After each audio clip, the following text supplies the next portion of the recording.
town east of New York City, 17,000 homes in one place. What bank would be crazy enough to lend a developer the money to build 17,000 homes or 15,000 homes in one place for which he had no buyers? We were in a suburban country at that time. People thought the whole idea was lunacy. Who's going to want to live in a single-family home when they can live in the city instead? Any of these developers, the only way they could get the capital to build these giant subdivisions was by going to the Federal Housing Administration, submitting their plans for the development for approval of the construction materials they were going to use, the architectural design, the layout of the streets in the subdivision, and an explicit commitment not to sell a home to an African American, required by the Federal Housing Administration. The Federal Housing Administration even required, as a condition of these guarantees, developers like Levitt to place a clause in the deed of every home prohibiting resale to African Americans or rental to African Americans.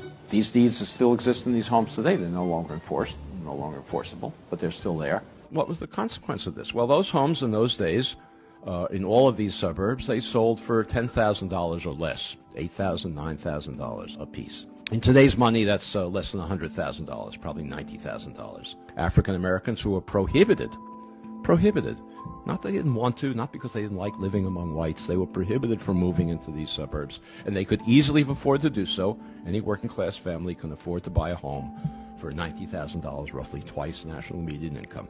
Those homes and developments like that now sell for $300,000, $400,000, $500,000 and more. The white families over the next couple of generations gained, you can do the arithmetic, $200,000, $300,000, $400,000, $500,000 in equity. They used that equity to send their children to college, to take care of medical emergencies, to take care of economic downturns, most importantly, to bequeath it to their children, who then had down payments for their own homes. African Americans who accumulated none of that wealth as a result of this federal subsidy had none of those abilities. Today, nationwide, African American incomes are on average about 60% of white incomes. African American wealth today is 10% of white wealth. That enormous disparity between a 60% income ratio and a 10% wealth ratio is entirely attributable to unconstitutional federal housing policy practiced in the mid-20th century that has never been remedied. It's a constitutional violation. Of course, it determines the ongoing racial inequalities we have today.